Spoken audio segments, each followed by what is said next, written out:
ProWrestlingSheet.com.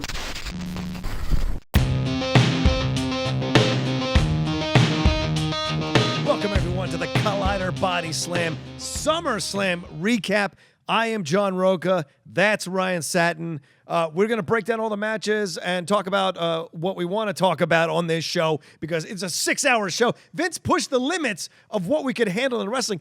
I didn't know the Greatest Royal Rumble Legacy was going to be. We're going to see how far we can keep pushing it until people tell us to stop. Ryan, there's going to be a 24-hour pay-per-view at some point, don't you think? Absolutely. I mean, I when I was watching last, I was like, before the pay-per-view, I tweeted kind of jokingly that I told my girlfriend, she's like, how long is SummerSlam tonight? And I was like, it's 6 hours. And she was like, no, really, how long is it? And I was like, it's 6 hours. And she was like, oh, man. Like, we just watched TakeOver last night. That was great. It was 2 hours. Yeah. I'm like, yeah, no, I know. That's what everyone says. But, you know, look, I harp on the length of these shows now. They're long. 2-hour pre-show, 4-hour main show. It's insane. I got to admit, though, last night, it did kind of fly by for me. Okay. I didn't feel like it was a chore like I have in the past. I think that, there were a few matches that I did zone out of a little bit. You can't help it on a 6-hour show. I don't care who you are.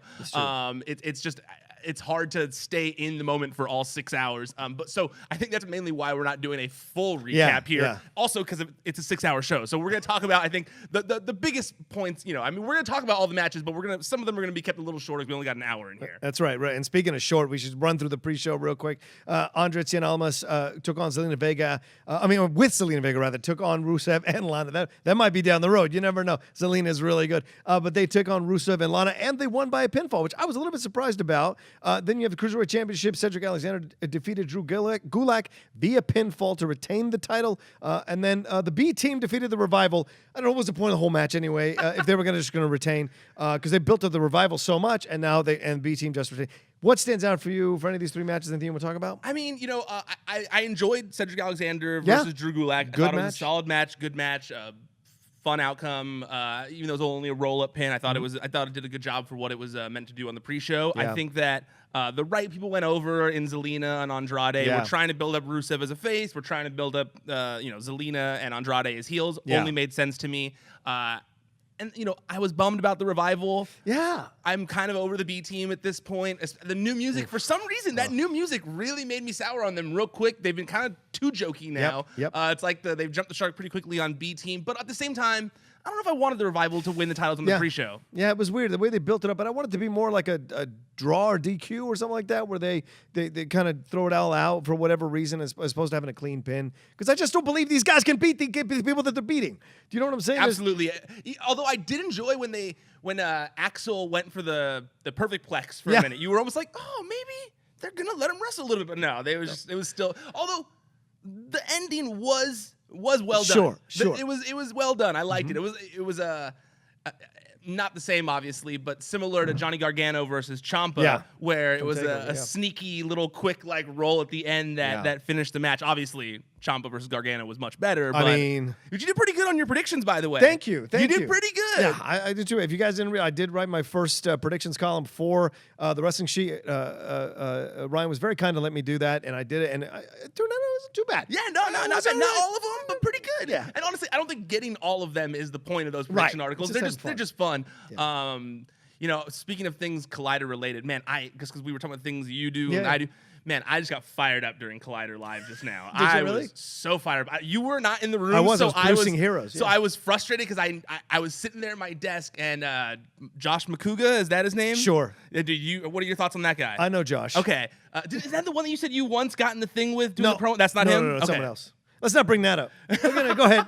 But no, McCouga on TMZ Live, that's my old past there, and on Collider Live, just now, they were talking about SummerSlam. Yeah. Christian brought it up. Christian Harloff is a huge wrestling fan here. He brought it up, and McCouga and Riley just started blasting wrestling fans. So wait, the Star Wars nerd and the hockey nerd were bashing wrestling fans for being fake. The Star Wars nerd, hey, break it to you. Star Wars is fake as well. You know, there's not really a Jedi and how he couldn't or a planet or anything like that. And how they both couldn't suspend their disbelief while watching it. It's like, you guys both cover television and movies where you have to constantly suspend your disbelief. So I was saying that, and then his response, McCouga, was that wrestling fans are all garbage people. Oh, really? All garbage people. This from a guy who loves the NHL. Have you been to a hockey game? There's a lot of garbage fans in the NHL as well. There are garbage fans in anything you support, just like there are good fans in anything you support. So that's ridiculous. Yeah, so please, if you want to let Makuga know that wrestling fans are not garbage people, please go tweet him. He's an easy person to find on Twitter. You can go to my page. I already tweeted it once, so you can go find him. Him and Cobster, who work here, both high-fiving about how terrible wrestling fans are. Please. Let them know. But back to the real show. Let's get to the main card. Yeah, let's jump into it. I had to get that out so the wrestling fans here can let them know. Fair enough. Speaking of stuff that wasn't garbage, the Seth Rollins match versus Ziggler. Seth won the title back. Really good match. Good interference, beats by McIntyre and Dean Ambrose, having them go at it. I thought this was an incredibly well done technical match, storyline match, and then the finish completely worked. I enjoyed the match from top to bottom. Absolutely. I thought the same thing. I mean, dude, this was... I was almost shocked that it opened the show. Yeah. It was. I was like, man, how are they going to follow this? And it was nice because we were talking about how great Takeover was, and it's sometimes hard to follow Takeover. Takeover is like the match quality is so high, and then you have to the next day go to a 6-hour show.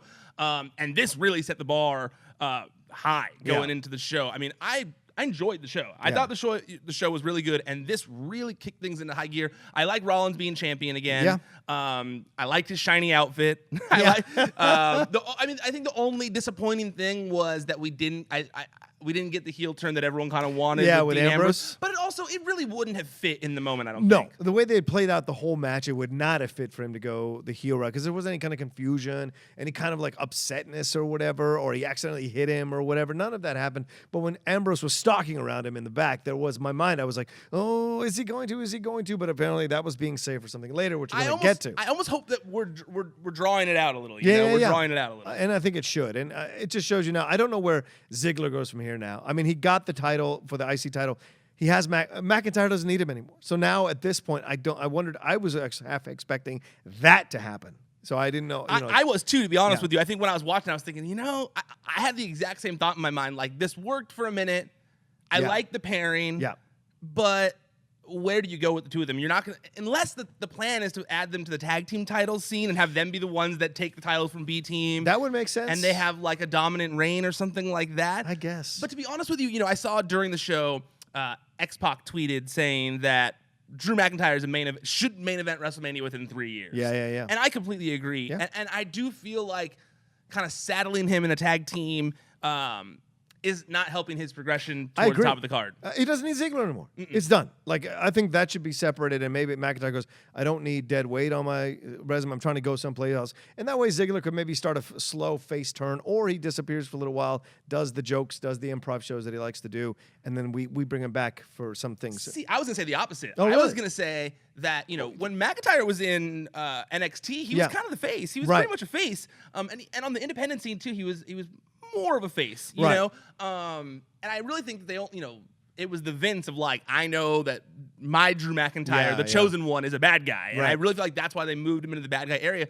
But if you notice, Drew McIntyre gets giant pops. He does. When his music hits, I mean, even last night, he came out after Dolph Ziggler, who's the Intercontinental Champion at the time, and massive pop. Massive pop. So I could see him getting over Dolph Ziggler, being the lackey to Dolph Ziggler, and turning on Dolph Ziggler. Could be. Him getting the face push, and then, those two feuding for the next few months. Ziggler and McIntyre. Yes. Oh, man, you want to see that? No, what I want to see is him stay heel, get rid of Ziggler, and go after Rollins. Interesting. And have that be a program. I wonder if that's a possibility. Yeah, but as we're all discussing, it seems like Dean's going to turn. Yeah, it feels like Dean, true. and they can't both. That's true. He's going to feud with Dean for a while.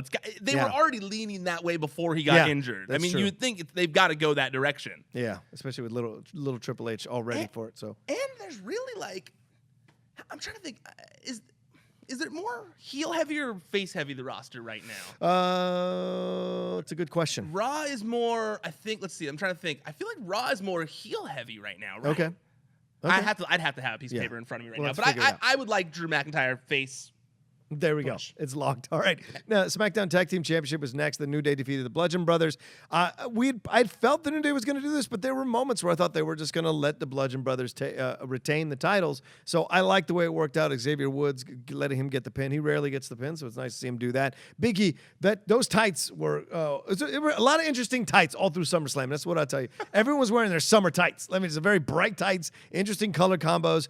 But I enjoyed the rhythm of this match. I was afraid it was going to be a boring match. They had spots and it was not going to move. And it did a lot of work inside and outside the ring that I really enjoyed. See, I don't know. There's something didn't click in this match really? for me. Okay. You know, I enjoyed it. Yeah. Don't get me wrong.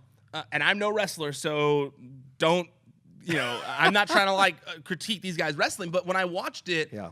It felt like they didn't quite click the two teams for some reason. Okay. And I noticed a lot of moves weren't quite landing, or they were kind of even that one suplex when Big E suplexed Luke Harper, and it looked like Luke Harper almost landed on his head. It just kind of it was scary almost watching. And I don't know if that was the intention to kind of make it feel like a more Smash Mouth style of a match, where it was more beat down status than fancy moves. But I don't know why, but for some reason it didn't fully click with me. Okay. But I did, man, how crazy was that elbow drop to the outside? Oh, it was insane. That looked so painful. Yeah. I was like, oh my God. I was like, go ahead, man. If you think you can do that and get away with it.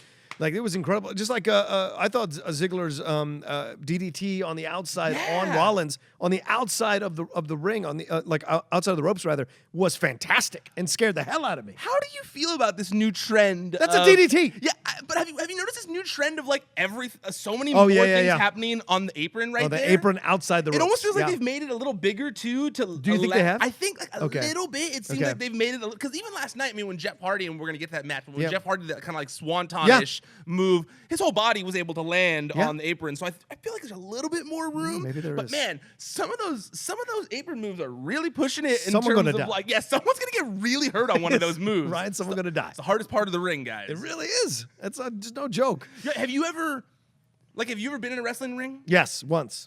Years ago. At PWG, when you sit, have you ever gone to a PWG? Not yet, show? not yet. I So need at to go. PWG, you're literally right next to the ring. If you sit in the front row, if you sit in the front row, the ring is right here. It's literally right there. And so one of the things that PWG that everyone does is when a huge moment, a big thing happens, everyone kind of jumps up in the front row and they all start slamming on the apron. And everyone's I'm pounding down, you know. I assumed it would be oh, it's kind of padded, Right. So when I first sat in the front row, I did one of those slam the apron, and I thought I was gonna break my hand. It hurt so hard. I was in real pain the first time. So I've had to get much more soft with it when I do it. But man, the apron's no joke. It hurts. That's screw that. I will not take a bump on the edge of the apron. No, definitely not. No, I won't make you do one. That's right. Did you like the result? Did you like New Day winning? Wait, wasn't it a DQ? Yeah, I'm sorry, DQ. Yeah, DQ. Yeah, okay, I'm sorry. yeah. I mean, I don't always love DQ endings in general on a pay-per-view. But if this is, if they're gonna prolong it, I guess. Yeah. I mean, we've got a few more pay-per-views before Royal Rumble. We've got, let's say, Hell in a Cell. Yeah. We've got, so maybe for Hell in a Cell they're gonna do a tag team Hell in a Cell, and again, that's probably why they did that. Yeah. Because I remember last year. That's so funny because last year at Hell in a Cell that's not when Bludgeon Brothers debuted, but they were supposed to debut at Hell in a Cell last year. No, I don't think that was a reported thing, but they were supposed to debut in the after the tag team Hell in a Cell that was last year. That was I'm pretty sure it was tag team Hell in a Cell last year. Yeah. And they were supposed to debut after it, but Vince wasn't stoked on the characters yet. Okay. So it's interesting that they're going to be wrestling. I assume they'll be wrestling them there in more of a hardcore setting. That'll be fun. Do you like them using the hammers? I do. I kind of like them using the hammers. It's got the too. Triple H vibe to it, which I enjoy. And those guys look like they're almost like Norse gods. They're almost like these crazy things out of a mythology that they roll in with their size and the outfits that they're wearing. So they have the fact that they have these oversized large ass hammers just totally makes sense to me. Yeah, me too. And I don't like when someone has a prop and they don't use it. Yeah. So I was always frustrated, it was so such a heavy part of their act when they've used it one or two times, but I like when they use it because it makes you think oh, they're gonna use those hammers. Yeah. If Triple H walked out to the ring with the sledge, when he has the sledgehammer, you're oh, he's gonna use that sledgehammer at some point. So I like knowing that the mystery of when are they going to use the hammers. Right. I agree. All right, let's move on. Braun Strowman in the Money in the Bank briefcase match. He completely killed Kevin Owens. It was over. quicker than Benoit beat Orlando Jordan in 2005 at that SummerSlam. It was so fast, just completely ran into him. Essentially a squash match, or so I don't know what you want me to say. Destroyed him. And initially, I thought I would be upset about this, but then I was like, no, it's all right, because KO wrestles these hour-long matches all the time. So maybe once in a while he needs to be brought back to reality. I do think it was useless to do a KO in the bank shirt, but I mean, who knows if that will work out later on down the road. But it's an interesting shirt. It was the whole outfit. Yeah, it was the whole outfit. The Yes, shorts true. that KO in the bank. Where are you going to sell those? He lost. I felt so bad that he had this whole new outfit for. Someone pointed this out on Twitter that the package for the match to build it up was longer than the actual match. I would agree with match. that. Absolutely it was. Absolutely it was. And then I felt like, and I know we're going to get back around to this later, but I assumed like once Braun comes out later in the show, which all you watching this know he comes out later in the main event, I said to myself, oh, well, that's why they didn't make it. They didn't want to make him wrestle twice. Right. But then he still didn't wrestle in the main event. Yeah, he so didn't. That's right. Technically makes sense. Braun Strowman got out of doing hardly anything last night and came out almost the winner of the whole pay-per-view of the 6 hour. All these people put in hours of work on the mats, and he came out barely wrestling 5 minutes and it came out the star of the show. And I Insane. also felt bad because James McKenna, who writes for the site, he also did a prediction article, and his predictions on that were so like, this is time to fix the mistake of having Braun Strowman be Money in the Bank holder and blah blah blah. And I said to myself while reading, I said like, oh, he's gonna be so mad when at SummerSlam. He's gonna be pissed when Strowman kicks Kevin Owens' ass. And then sure enough, I watched it. I was like, oh, there you go. There you go, James. There you go, dude. And I saw a lot of people mad about this. Yeah. And it was like, come on. Like, Braun Strowman has been built up to be this massive, massive competitor against everyone. Of course he was gonna squash him. Yeah, and please reference this match for later when we get to another match and where there was a squash match as well. And we'll talk about it in just a little bit. All right, SmackDown Women's Championship was next. Charlotte Flair defeated Becky Lynch and Carmella to win the title. She won that title the way you do in a video game when someone else, like in the N64, the old N64, you hit the finisher in a triple threat match, then you throw out the guy who hit the finisher and you jump on top of the guy that got finished on and steal the win. That's what she did to her friend Becky. Becky's reaction, the hugging thing, you knew it was coming. Like the 2 hugs, everything like that. You knew the heel turn was coming. The match was okay. Carmella really, I can't. At some point, she's either got to step up or step out. She did a suicide dive through the ropes. Sure. She stepped it up much more than she has in the past. All right, fine. Much more than she has in the past. Just because she could finally say nuclear instead of nuclear doesn't mean you've done a good job. And of course, Charlotte did another flip. They went nowhere. They hit no one. God. I love Charlotte. Has she ever landed one of those? But how has no one took her aside and been like, just stop doing that? Yeah. It doesn't look cool. Or if the girls, you got to tell the girls, hey, ladies, look, you got to take the bump. Like, I know let I'm tall. Let her hit you. I know I'm tall, but please catch me. Yeah, let her hit you. One or the other has to happen. Because they just run away. I think Charlotte Flair's great. I love Charlotte too. Huge fan. That made me go like, really? Like when I watched it, because she's already bad at doing the moonsault. Yeah. But then she adds the twist in, and it's even worse. Right. And so I would love someone to tell her to stop doing that. But if she loves it, more power to her. You know. But the fans. It was the first time we're referencing the fans. They were chanting for Becky. They loved the heel turn, and I think we said when we talked about it in one of our recaps for Raw. The last one. Yeah, I said like the fans will go with her no matter what happens. The fans will go with her, and they went with her on the heel turn. They chanted she deserves it, and so like I don't know how they're gonna make this heel turn work with Becky because people love Becky now. So, she has got into people's hearts. So you agree it was a heel turn, right? Of course it was a heel turn. Like you would be shocked, Rocha, because I know like you're on Twitter, but you're not part of like full wrestling Twitter here. Yeah. You'd be shocked at how people don't think that was a heel turn. Really? Dude, so many people are like, what makes it think it was a heel turn? She was totally justified, blah, blah, blah, blah. It's like, she wrestled a competitive match with her best friend. Yeah. She didn't technically lose. Charlotte didn't cheat to win. Yeah. She was just smarter. Yeah. Then she hugs her best friend in the ring and then kicks the crap out of her until she starts crying. Yeah. Now, I get that Brooklyn was cheering it on and that that people were cheering it on, chanting, you deserve it, like you said. But it was so clearly a heel turn. Like, I was very confused to the internet crowd being like, well, you don't know. Hopefully Charlotte still turns heel. No. It's a heel turn. It's a heel turn. Becky's going to do a heel thing. It looks to me, at least, like if I were to look into a crystal ball here, I would foresee that the next few months would be, Hell in a Cell, Charlotte versus Becky. Sure. Charlotte versus Becky at Evolution. Yes. And maybe that's when heel Becky finally wins the title again. Yeah. Then after that is Royal Rumble. Not long after that, Charlotte wins the Royal Rumble time because wasn't she not in the first one, right? Yeah, she wasn't. She wasn't. So first one she enters, of course, they're going to have Charlotte Flair win it. Right. And then she picks Ronda Rousey.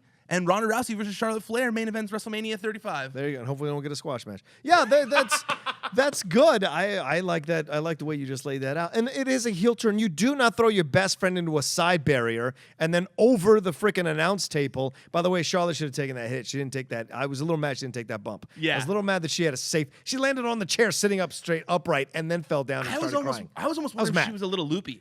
Yeah, maybe she was. That's the only that would have made sense. Maybe she was. It looked a little awkward. Yeah, that's certainly possible. Yeah. It's an absolute heel turn. Yeah. If the baby face gets destroyed by the former friend, that is a heel turn. When Sasha did it to Bayley. Definition, it's like when you look up heel turn in a wrestling dictionary, that's what it's going to show you. Absolutely. And she might be the Rock kind of heel turn where the fans always go with her no matter what. So it might be so she becomes Becky becomes like an anti-hero, which is possible. I mean, it's possible, but I feel like I personally, I'm not a fan of all these gray area heels. So I want vicious Becky Lynch as a heel. But I mean, all I really want is for them to actually give her a chance. Right. It's felt like for so long that she's kind of been the afterthought of the entire women's division. Yes. And it's like, we love Becky Lynch. Yes. Even if it's a heel, I don't care. But just put some effort into her. Right. She is one of the most entertaining people on the show. She has had to take the effort herself. Yeah. We found out that she does do her own Instagram stuff, and that the effort that she puts into that alone and the work she does in the ring. Look, you may have an issue with how she works in the ring, but I think she's good in the damn ring. I think she moves well. I think she has good moves, and she is a student of the game. I'm wondering. And she's constantly working out, man. I'm wondering if she did one of those Instagram story things on her heel turn. Oh, she probably did. That'd be funny. She didn't. She didn't do one? That's how you know it's a heel turn, guys. Yeah, there you go. She's not doing her fun Instagram story. Come on. There's no frozen peas. No Cesaro involved. There's none of that. It's a full heel turn. And we'll see. And maybe she'll say, I was so tired of being an afterthought, blah, blah, blah. And the fans, she can't say anything about the fans because the fans have been with her. The fact that they chanted. She has to say something about the fans. I will be surprised if she does. She has to get them against her. It's not authentic because they've been with her from the beginning. Yeah, but she's got to say, your appreciation got me nothing. So now I got to take it into my hands. All right. And it's not, you guys, you didn't help me. You didn't help me at all. Okay. You didn't, that's how I would look at it. You all bought Charlotte Flair's merchandise. You all were wooing instead of, buying steampunk and being cool like me. Right. That's how I would do it. Because I think enough. that they need to really cement Becky as a heel. But at the same time, I'm one of the few. I think a lot of people on Twitter are like, no, but we like cheering for Becky. See? Why are we going to do that to her? We're just telling you. But at the same it's time, going to be a tough heel turn. But at the same time, we all like cheering for Sami Zayn. And Sami Zayn, I loved his heel turn. Yeah, his heel turn's great. And, it's funny, too, because, when they were in the Mixed Match Challenge together, his whole thing was he was trying to get her to the dark side. He was like, no, we're going to bring out the real Becky Lynch. So he tweeted today saying, finally, about Becky Lynch, which I loved. That's great. Yeah. I got to see that. If you want to go to Twitter, you can go find Bailey's Twitter because Bailey posted a really fun video of the 4 horsewomen in the back being, Charlotte, Sasha, and Bailey and Becky doing the woo to each other as they were in makeup chairs. Really cute video. Unless whatever they're doing, they're all in on it and they enjoy doing it. So it's fun. But I'm wondering, man, they are all going real hard on this 4 horsewomen thing. They are. Way harder than they've ever gone on it in the past, year or two or whatever. Yeah. And I know that now there's 2 conflicting 4 horsewomen in the WWE realm, W universe. But that video was great. It was cute. But with all these backstabbings and everything, I'm like, man, they're really talking about the 4 horsewomen too much. It's true. I'm wondering, someone actually pointed out on Twitter, a guy following him, Danny, where he said that he actually likes the story of the crumbling 4 horsewomen having to kind of come back together to face off against these 4 inexperienced wrestlers who are the most cohesive unit. And I was like, I kind of like that actually, the way that of that thought process going into it. It's not bad, yeah. It's not the worst. Having no. to come back together and Yeah. remember what made them from the beginning. Bringing the band back together. That's not a bad. No, it's not. And I think like Survivor Series is after Evolution, so right? It is, right? Yeah, So could be forming October, all that. November. So yeah. Yeah, we'll see what happens. All right, the WWE Championship, Samoa Joe defeated AJ Styles by DQ. Line of the night. Line of the night. We talked about, we gave love to Wendy Styles last week, but oh boy, was Samoa Joe trying to give Wendy Styles some love when he got up on that announce table and said, "I'll be your new daddy now." Oh, no. Ooh. You don't say that about a man's wife. Ooh. You don't do it in the middle of a match. And AJ rushed him, threw him, knocked him off the announce table, and then took chairs to him so much that he got DQ'd. His wife had to tell him to stop, and then he walked out with his own daughter wouldn't be held by him, and cried to come back to her mom, and then they all walked out. But I thought the match was a really good match. I thought it built. I thought it started out. I felt like they were kind of feeling each other out a little bit in the first few minutes, and then it really built up steam, and it became a really good match. Yeah, they definitely kept the pace slow in the beginning, which I liked. Yeah. They were building up to it. And I think in general, it feels like they don't want to give you everything yet. Like, this is going to be dragged out for a little bit. Yeah, we've seen everything. They're clearly going to drag this out for the next few months. This is going to be AJ Styles' feud for the next few months. And I like that, it kind of felt like with Nakamura, since the Dream match happened at WrestleMania, like they had to blow off the doors. Like they had to live up to that hype or whatever. Even if they did or didn't, however you think. I felt like this one did a good job of like, no, you've seen us in TNA and ROH, right.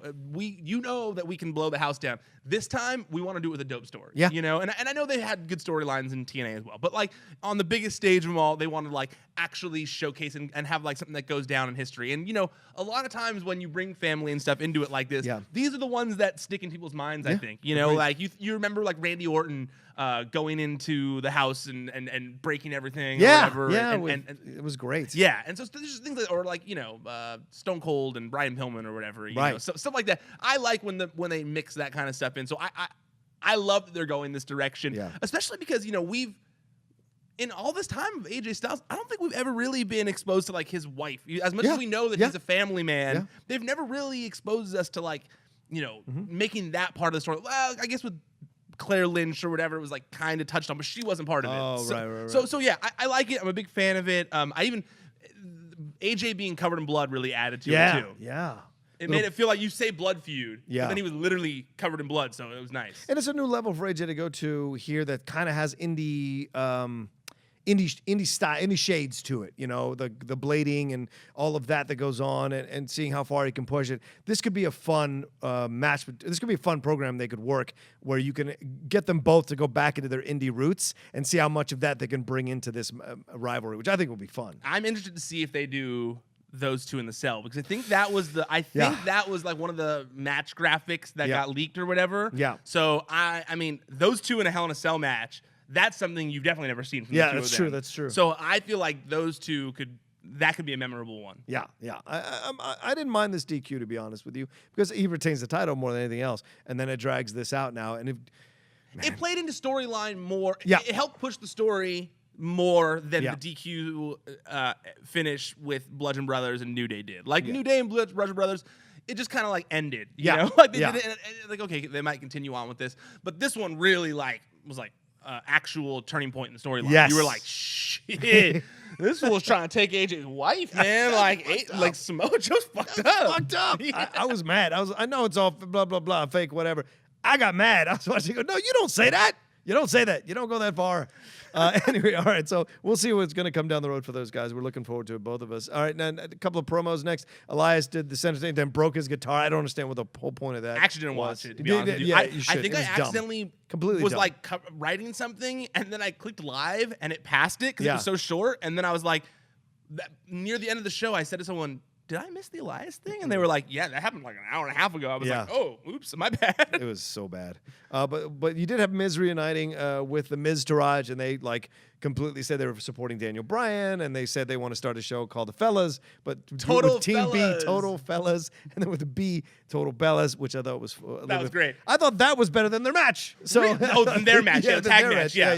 Tag match. That was So, hilarious. but it set us up for what we had coming up next, which is, I will say this, Ryan's match of the night, I think. The Miz defeating Daniel Bryan, which had to happen that way via pinfall with some help from Maurice and the old school brass knuckles. And so I absolutely thoroughly enjoyed this match, and I was so afraid I was going to be let down. How did you feel, Ryan? I was also so scared I was going to be let down. I was like, oh man, they built this up for so long. I talked about how excited I am about it. I even called it my main event, or like the real main event, when I was tweeting about the show. So like I was also very concerned.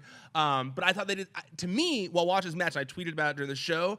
To me, this was the most Daniel Bryan that Daniel Bryan has been since returning. That's a great point. We got like all his greatest hits with a few new twists in there. We got everything we wanted. We got the face punching to Miz. Yeah. We got Miz face God. punching back. We got face slapping. Slapping. Yeah. We got, the yes kicks. We got the drop kick in the corner. We literally got like all the greatest hits. When he was doing the thing with Kane, it was like more about Team Hell No and less about Daniel Bryan. When he was when he first, just in general, with Cass. This was was the most motivated I ever seen. Yeah, just like since he came back. Cause that's the best way of putting it. The most motivated, because with Cass, I don't think he cared about Yeah, it really. no. I mean, it was kind of like getting him warmed up again, And then same with Hell No, it was kind of like getting warmed up again. This was like, I'm warm. Yeah. This is the match I've been building up for 10 years, and I thought they did a good job of that. And like you said, a few weeks ago on here, I mentioned that.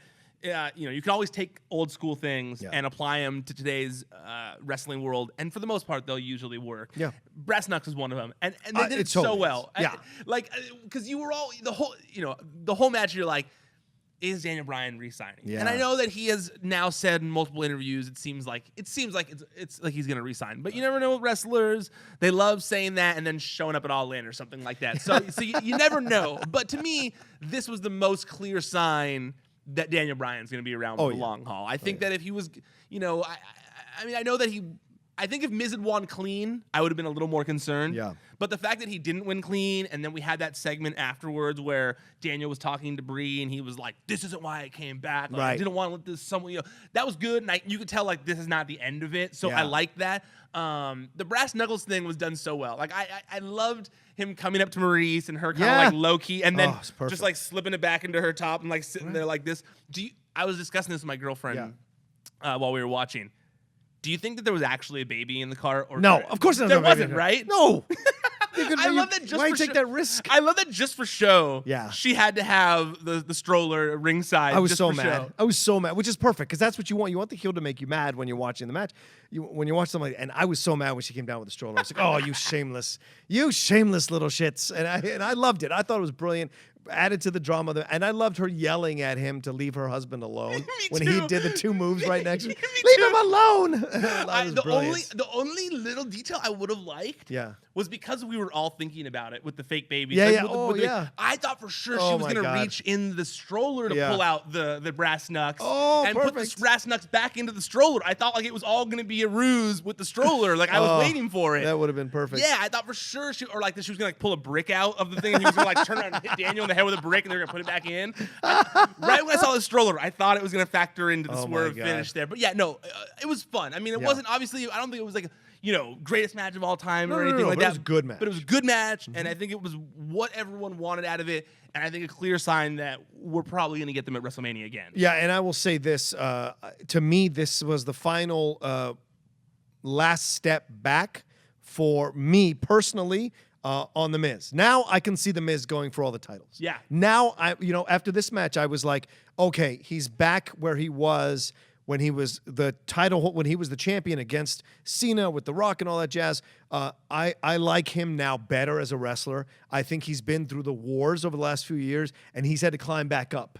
And his climb back up, I was one of those people who's like, I don't ever want to see him again. I'm cool if he disappears, blah, blah, blah. But he has done such incredible work climbing back. And this match, he gave as good as he got with Bryan. They had great chemistry together. They brought the best out of each other in this match. And you can't ask for more than that. So now, whatever happens with this program, I can absolutely see him going for the title, maybe with a program with AJ or whoever's holding the title, and then maybe even switching over to Raw and going for that title. So who knows? But I like him a lot now. I couldn't agree with you more. It's interesting that you say that because Yeah, I was actually I'm like going back in my mind, and I remember, I've really enjoyed the Miz's title reign. Yeah. But I do remember when it was over, thinking like, we're not going to see Miz No, as champion exactly. ever again. He's a mid-carder who got there, and then they're going to push him back. And he's never going to get there again. And you know what?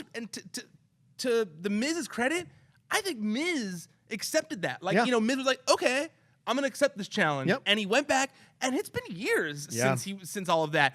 And he really has done a good job of like changing what he was then to like actually being a fully formed character. I mean, he was already a fully formed character then, but the Miz now is so much more fully formed than he was then. I mean, now he is a seasoned veteran who, like you said, could absolutely be a believable champ. This is actually another thing that James mentioned in his predictions, and I'm wondering what you think. Do you see Miz beating AJ for the title, maybe at Royal Rumble, and then Daniel Bryan winning the Royal Rumble this year finally, and then we get that being a main event match? Absolutely. Right? I could see that. It makes a lot of sense. 1,000%. Especially because Roman's champion now, probably, so he's probably not going to win the Royal Rumble. Right. I feel like Daniel finally winning the Royal Rumble makes the most sense. And like you said, Miz is a very believable champion now. Yeah. I could very much see him, because by then the game will be out. It'll be okay if AJ loses the title. He's held it for what? Like I think like almost 300 days or something like that. A long time. It's okay for him to lose the title now, right before Mania. So, I don't know what they would do with AJ at Mania, but I, for one, would love the WWE Championship match being Daniel Bryan, Royal Rumble winner versus The Miz. Absolutely. I agree with that. That'd be fun as hell. Yeah. And, if they brought it out at SummerSlam, they're really going to bring it out at WrestleMania in a match. That'd be awesome. And I remember Daniel Bryan even said in an interview, like, he was joking, like, do you have faith in WWE to be able to like drag the storyline out that long of me and Miz? Like, I want to punch him in the face of SummerSlam, but now that we've seen how they're going to drag it on, I love it. Yeah. I love it. Yeah. Well, Finn Balor comes out. Speaking of something we love, the Demon. The Demon He's showed back. up. I don't know why he showed up for freaking Constable Corbin, but he did show up. Great intro. Awesome. Venom. Look dope. Yeah, he did. He looked like that's a Venom tongue there on the front there. That was all badass. And then ends up, taking care of Constable Corbin really quickly, which was surprising to me. And it was a good match, but it was over quick, so it was good. Which was like, there was twofold. Like, one, I don't want to complain because we were all so happy to see the Demon back, and you're like, oh yes, Demon back. Well, he came back for Finn. Yeah, for Constable Corbin in a 2-second match. Like, I thought the Demon's supposed to be something he pulls out for like a big thing. Yeah. But let's not complain about it because it looked fucking cool. He had the cool face paint. He had the cool body paint. Yeah. It was nice to see the Demon back. It's nice to know that the Demon has not been forgotten. Whether they pulled it out at the right moment, I don't know. Yeah. I wouldn't have chosen it to be against Constable Baron Corbin, who's not really like a presence, but it was very cool seeing it back. Yeah, but pulling him out to have a ferocious match where he wins, I think that was the smart move if you're going to pull it out. Yes. So they did that right at least. Yes. We had a vignette with Daniel Bryan in the back, icing his head, looking really mad. Brie tries to console him. He initially doesn't listen to her, then eventually he does listen to her, and he's fine, and he says he's going to get back at Miz. So we know that's going to continue. I don't know what condition Maurice is in, having just had the child. I don't know if this is a mixed tag possibility down the road. I could don't see know. that. I could But see that. Certainly something there, right? I could certainly see that. Absolutely. I mean, I'm surprised she didn't come down after the brass knuckles thing and confront her, because they were there. They were showed to be there. So that's a good point. Yeah, it was funny because I think we didn't talk about it here, but I thought that was funny when they said, like, when the Bella Twins said, we're going to be ringside for Ronda Rousey's match. And you were like, Brie, your husband's wrestling tonight. I mean, like, why aren't you going to be ringside for his match? Yeah. Because I feel like you're part of the crowd who would absolutely hate the idea of Nikki Bella versus Ronda Rousey at Evolution. Because I'm sure you saw the rumor prior. The level to which I would hate it has scientists can't quite quantify. They haven't figured out how to quantify the level that I would hate that. Sometimes I can be a bit of a troll a little bit on Twitter. We're all trolls in a way. I can't help it sometimes. Yeah. And I have my own way of doing it. Not talking shit to people, but I do once in a while like to see a little bit of like internet meltdown, outrage. And it cracked. I tweeted from the Wrestling Sheet account, and right when Nikki Bella and Ronda, or when Nikki Bella and Brie said they're going to be ringside for Ronda's match, I tweeted like, full well knowing all the responses were going to be negative, saying like, do you want to see Nikki Bella versus Ronda Rousey at Evolution? I shit you not, it had 100 replies in like 4 minutes of just like, no, and angry gifs and things burning and everyone like, like chaos. And I was like, this is why I tweeted that. I was cracking up. But yeah, so No, of course not. No, I don't want them. Listen, my issues with the Bellas is they talk all this stuff about how they were part of the revolution. They were part. Get the no. What you were the transition from diva to wrestlers. Not you're decent wrestlers. You're not the level of Sasha Banks or Charlotte Flair. So for me, that when they take that claim, that's just to support themselves because they're essentially Instagram models. Well, see, I completely disagree with all of that. Yeah, that's fine. But that's my feeling with it. I know. I mean, they are a huge part of why the women got opportunities in WWE. That's fair. That's absolutely fair. So I don't think that but to each his own. But I love Nikki Bella. I think I love her matches. Okay. I'm a fan. Of Nikki Fair Bella. enough. I like Brie. I like Brie too. Sorry, excuse me. I like both Bella twins. Okay. But I also think that when Nikki came back and did her solo run and was doing the forearm and doing had that long reign as Divas champion, I think she proved that she is every bit as talented as all those other girls. Okay. At the same time, I have zero interest in watching Nikki Bella versus Ronda Rousey. I don't think that it would. It's a glorified commercial for Total Bellas. Yeah, it really is. And I like Total Bellas. I like the Bella twins. To me, it makes 1,000 times more sense to do the Bella twins versus the Iconics. Sure, that I could handle. That why wouldn't you do the passing of the torch to the Iconics kind of a thing? You got a similar act, Same for I don't like the idea of the match they announced of Alexa Bliss versus Trish Stratus. Yeah. I thought Sasha and her have had they've been kind of hyping it up on Twitter for a while. Like Sasha has clearly been wanting this match for a while. She hypes it up on all her social media platforms and all that kind of stuff. I don't know. I just didn't really see. I get that they look alike. I get the Trish Stratus short blonde girls that are athletic. I get that, you know. But I don't know if I necessarily care about them going against each other. I agree with you. I think the Alexa Bliss, I think the Sasha Banks Trish Stratus is the better thing because Sasha is a student of wrestling from Eddie Guerrero. So, Alexa got into it out of fitness modeling. She wasn't like a wrestling fan from childhood, like Sasha, like Bayley. They deserve better matches against legends and icons. That would be great. Me too. I agree with you. I agree. Yeah. Let's move through this quick. Shinsuke Nakamura defeated Jeff Hardy. I don't know as much we can say. Randy Orton came down, did his thing, then walked back, which was a waste. So I don't know which was. It made no sense. Yeah, let's get to the big thing. The last two matches here. Raw Women's Championship. Ronda Rousey defeated Alexa Bliss in essentially a glorified squash match for the title. I was extremely pissed watching this. Why were you so mad about this? Because it's wrestling and it's fake. So presentation, showmanship, selling is essential. When you walk down the ramp like you're actually walking into a UFC fight, you're destroying the idea and the joy that this is this is sports entertainment, not an actual sport. So for her walking down as if the match hasn't already been decided before you walk through the thing is just useless to me. It doesn't radiate tough at all. Her talking through the whole match really bothered me. She called spots, and you're just like, what is this? You can't. This is not like Larry Bird. This isn't Babe Ruth pointing to the home run state. This isn't Larry Bird calling a 3-pointer before he shoots it. You know what you're going to do because it's been scripted. So there's nothing tough that you're doing here that's interesting or fun.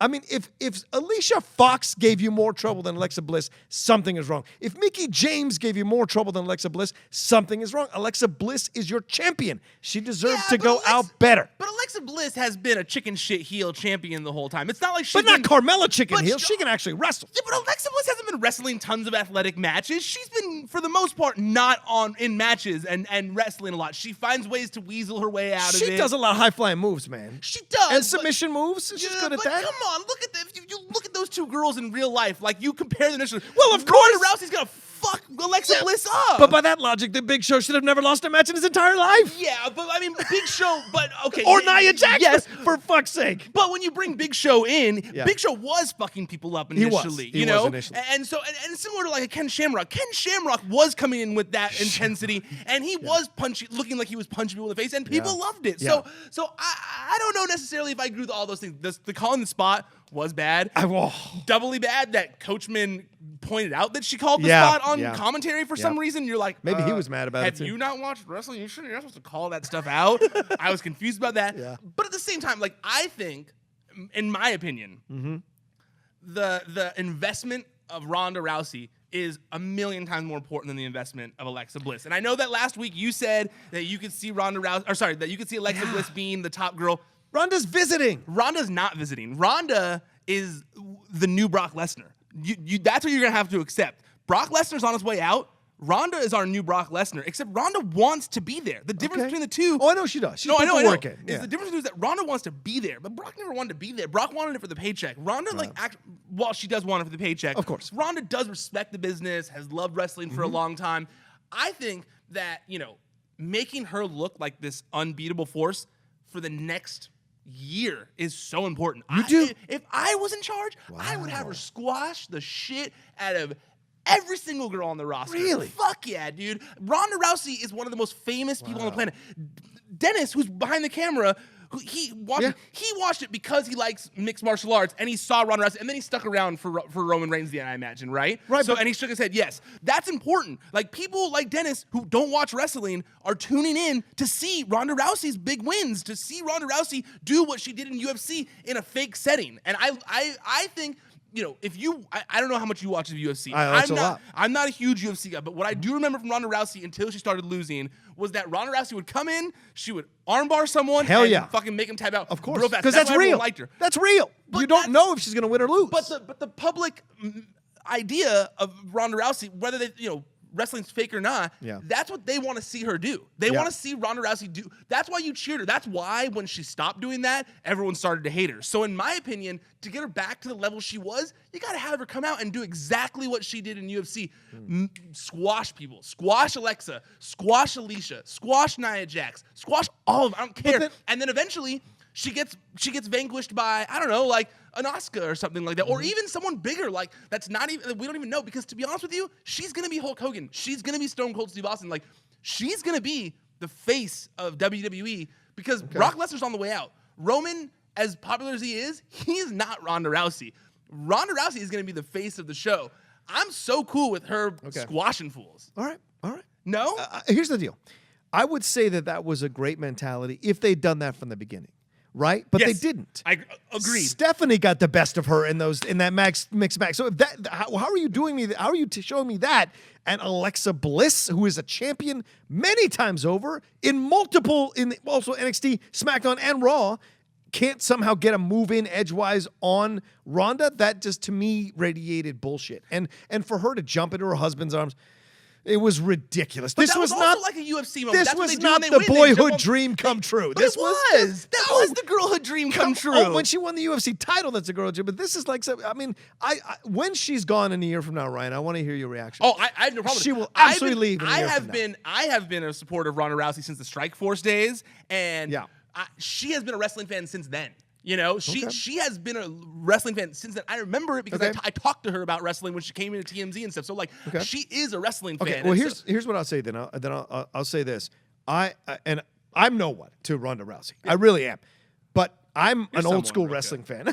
To myself, I am. I'm an old school wrestling fan. So to me, when I see someone come in and get handed stuff, it really rankles me. I would have loved her more if she. Yeah, but Hogan's different. Hogan had put his time in Japan and other places before Vince put the strap on him. He had put his time. So for me, it just bothers me that she walks in, gets it. No, and listen, I'm not saying I'm right. This is just my feeling. And Hogan has so much more time squashing the shit out of really talented people than he does as paying his dues or whatever. Like Hogan squashed the shit out of people all the time, and you love him. When he was a hero because he had put his time in, right? But Ronda there would be no women's evolution. 8 months. There would be no women's evolution in WWE if it wasn't for Ronda Rousey, and I stand behind that. I don't care.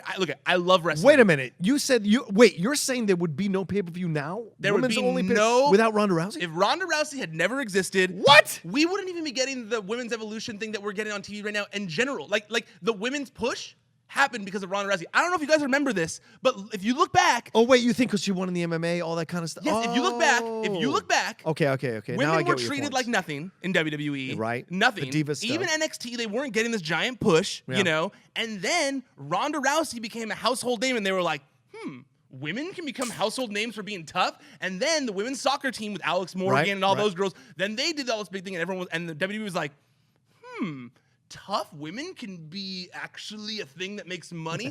Sure enough, Sasha, Charlotte, all of them started getting pushed like real women's athletes. Right. And then everything happened along the way. So look, I'm not saying it's just because of Ronda Rousey, but if it wasn't for Ronda Rousey, make a good point, man. These women wouldn't be getting the opportunities they're getting. And you can shit on me all you want for saying that, but Ronda Rousey played a huge part in that. And now she is transferred over, and yeah, she should squash Alexa Bliss. Okay. And she's going to be around. She has paid her dues. This is what I want, and I will probably go into her camp fully. Look, I've loved her matches up until this match. I really have. I've enjoyed her work in the ring, even on Raw and SmackDown. I've enjoyed her work in the ring, been a fan of it. I just didn't like the way this was such an easy match. I thought it was an insult to Alexa, to be honest with you. It's my feeling. You're gonna picture how silly it would have looked watching Alexa Bliss do a sparkle splash on Ronda Rousey. Well, she did the stuff against Nia, and Nia's 3 times bigger than Ronda, and probably even stronger. So true. Those are those things that you have to accept in wrestling, right? Fair Just enough. like I have to expect Rey Mysterio can beat frickin' the Big Show. I have to accept that bullshit in wrestling. So to me, I would have liked to have seen Alexa, but maybe this is something they're setting up where Alexa goes back, becomes even more evil, more of a heel, more driven, gets determined to beat Ronda. That could be interesting. That could be fun. I didn't like the post-match with the Bellas coming in, trying to hog her limelight. Limelight that she earned and got the strap on. Who are the Bellas to come in and try to hog some of that spotlight? I love Natty coming in with Anvil the Neidhart jacket. That was really sweet. I didn't like her jumping into Travis Brown's arms to celebrate something that was fake. So to me, that bothered me a lot. But overall, I see your point historically that you make a really good point, Ryan, that I never thought about, that historically, if Ronda hadn't done what she did in the UFC, other sports might not have taken their cues. Obviously, the women's national team had been winning for quite some time. Of course. But that's part of the building block of it all. And of course, there are women who contributed to this. WNBA, what have you, yes. I'm not saying that only runners, but I really feel like when she became the most popular woman on the planet, a lot of people were like, maybe we could have one of those too. And Charlotte is an example of that. Charlotte was who they wanted their Ronda Rousey to be. So Yeah, as long as because I thought initially you were saying that because she showed up in WWE, that's why we have Evolution. That would have been an insult to the lady. No, you're saying her winning at UFC caused it. So that's, I accept that. I think that's a very good historical point to make, actually. All right, let's move on to Roman Reigns defeating Brock Lesnar via pinfall to win the title. Initially, Strowman came out, the crowd went nuts.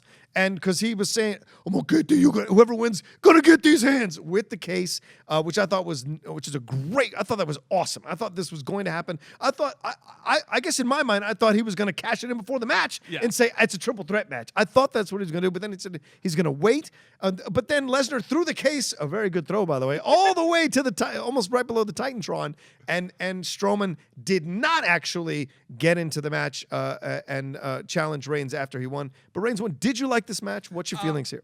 I thought it obviously wasn't like a 6-star or 5-star match or anything like that, but I enjoyed that it was a roller coaster of emotion. Like, you're like, wait, is Braun cashing in? Wait, no, he's waiting. Wait, Roman's winning. Wait, is he gonna win? Like, I like that you had to keep going up, all these ups and downs and stuff like that. Yeah. I didn't like the tease of Braun saying he was going to cash in and then not cashing in. Yes. That bothered me a little bit. Ugh. I also think it's funny how you're supposed to how you have to physically have the briefcase in order to cash it in. Like, as if throwing the briefcase up the stage means like, oh, well, he can't cash it in now. Son of a gun. It's at the top of the stage. Like, how is he going to... I can't walk all the way up there. How's he going to do that? Just because the locker room's back there. I can't go that direction. Yeah, like, I was very confused by that. But I did think that it was fucking brilliant to have Braun come out because that crowd was ready to shit all over Roman Reigns and Brock. They were gonna boo it. They were like licking their lips, like so excited, like, oh, we're gonna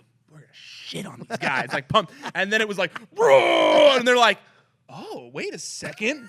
Let's pull our pants back up here before we take this shit. Let's see what Braun Strowman does, And so, I was like, oh, this is it. Like, it got me more excited. Thinking, like, this is the coronation of Braun. And I think, honestly, if anything, this was a clear sign the coronation of Braun is not far behind. Right. I mean, clearly, everyone's way more excited about Braun Strowman than Roman. This, hopefully, was Vince finally ending this 10-year-long storyline or whatever it is. Yeah. This 3 years or whatever it is with Roman and Brock, finally ending it so that the championship is back on Raw, which I like that outcome. Yeah. And now the 50 other guys who have been waiting for an opportunity are going to get one. So I like that too. No, but you're right. And this is brilliant booking.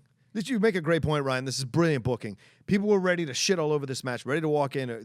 I mean, I'm sure the Brooklyn, they'd all had their chance already ready. Oh, yeah. I mean, they probably wrote them down days in advance. Oh, yeah. Weeks in advance. Oh, Like, yeah. They knew. And Strowman completely upset the apple cart right at the beginning. The fans were happy, excited. Then they had the idea that Strowman was going to fight whoever won so they could be invested in the match to see who would win, who Strowman. And then in the end, it didn't happen. So the fans probably went home disappointed, but WWE saved their on-air product. And that was smart. And also, very smart. And also, since it was unclear if Braun was still going to cash in, no one booed when Roman won. Right. They all thought that Braun Strowman was still going to cash in, and then it was like, wait, he's not? And then it was like, show over, so you can't boo. So it was like tricked you. Because even me, I was really like, wait, is Braun not? I thought he said he was going to. And then it was like the logo. Copyright logo. I was like, wait, what's happening? No, what? No, I want Braun to come in. So yeah, no, very well done. Yeah. And I'm very excited to see where it goes now because it's been too long without the title on Raw. I agree. He's had it for 504 days. That's a lot of time. That's so long, dude. That's so long. And I'm ready. You can hate Roman all you want, but Roman and Ronda are both money. They're both good faces of the company, and I am excited for what Raw holds tonight. All right, there you go. Well, that's our wrap up of SummerSlam. Any one final grade of the whole thing? Would you give it a grade, or what do you do with Pro Wrestling Sheet? I'd give it a B. A B? I'll give it a B. Okay. I tweeted the rating. I tweeted asking people what they rated it last night too. And that seemed to be the general. I had 3,000 votes on the thing. B was pretty overall B. I would say B minus with NXT Takeover being the A plus. Absolutely. Dude, that was a show. We don't have time to go. I know, but it was a show. If you didn't watch it, go watch. Jesus Christ! From the first match on, you're we don't even need to recap it because you it's don't just even good. need to recap. Just watch it. Just watch good wrestling, for God's sakes.